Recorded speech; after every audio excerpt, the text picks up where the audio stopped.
Bankuntri Jawar Fai Mani Fan Kamanai Hukbar Kaimani Mugudung Taikadang Hamya Wngnairokno Naina Tangka Hukbar Tangwitni Tang Faruna Logiwati Asri Hukbar Tangwitni Montri Pranjit Chingrai Asalo Hukbar Montri Jerongni Watwio Joto Hukbar Kaima Hamya Ngbaika Abro Kaleklai Report Senambui Hukbar Wngnairokno Haphang Chubachu Rinai Bagi Tangwitni Tang Faruna Dagimung Rikha আসলে বনকারীব ফাইমানজাখা উদয়পুর পুর পরিষদনি chairperson শীতল চন্দ্র মজুমদার হদানি সামংতাংনাই প্রবীর দাস তেপানিয়া পঞ্চায়েত সমিতির chairperson Jagannath Das কাকরাপন panchayat সমিতির chairperson Supriya Saha নকারি কুবুনি তাংবেদিনী কুসুবিরামদি আদমরাও এটা Khilpara panchayat area. এটা আজকে আমরা সকলেই জানি যে অসময়ে যেভাবে এবার বৃষ্টিপাত হলো একদম লাগাতার 3 থেকে 4 দিনের মতো এই লাগাতার এই অকাল বর্ষণে এ রাজ্যের সারা রাজ্যের যারা কৃষকরা যথেষ্ট ক্ষতির সম্মুখীন হয়েছে এবং এটা ঠিক যে ঠিক ফসল কাটার প্রাক মুহূর্তে চলছে, মাত্র শুরু করেছে ফসল কাটা এবং এবার সত্যিকারের সরকারও বিভিন্ন রকম উদ্যোগ নেওয়া, কৃষকরা বেশ উৎসাহের সঙ্গে কাজ করেছে, যার দরুন ধানের ফসল অনেক বেশি পরিমাণে এবার উৎপাদন হয়েছিল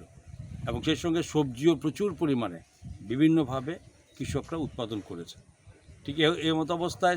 কৃষকদের যথেষ্ট যেখানে লাভের মুখ দেখার পথে চলেছিল, ঠিক সেই সময়ে এই অকাল বর্ষণ তাদের ক্ষতি হয়েছে। আমরা দুঃখিত, রাজ্য সরকার চিন্তিত এবং কৃষকরা যাতে ভেঙে না পড়ে রাজ্যের মাননীয় মুখ্যমন্ত্রী থেকে আমরা এইটা চেষ্টা করছি যাতে কৃষকরা যথেষ্টভাবে তাদেরকে ক্ষতিপূরণ দেওয়ার ব্যবস্থা করা হয়। এবং আপনারা এটাও জানেন যে রাজ্য সরকার মুখ্যমন্ত্রীর হস্তক্ষেপে যে সারা রাজ্যে যতজন ধান চাষ করে সমস্ত কৃষকদের জমি তাদের আনার জন্য সরকার যথেষ্ট উদ্যোগ নিয়েছিল। সারা রাজ্যব্যাপী প্রচার এবং বিভিন্নভাবে আমাদের দপ্তরের বিভিন্ন একদম বিএলডব্লিউ থেকে শুরু করে অফিসার পর্যন্ত সকলে আমরা চেষ্টা করেছি। তার মধ্যে এটাও ঠিক কথা সবটা অসফল হয়নি আমরা, যেখানে গত বামপন্থী সরকারের মাত্র 11,000 কৃষকের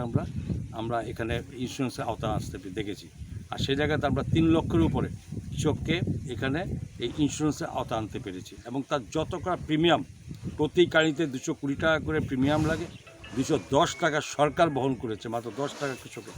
এমত অবস্থায় যে সমস্ত কৃষক যারা ইন্স্যুরেন্স করা আছে তাদের ক্ষতিপূরণ অবশ্যই সেখানে তাদেরকে তাদেরকে ক্ষতিপূরণ দেওয়ার ব্যবস্থা সরকার করবে।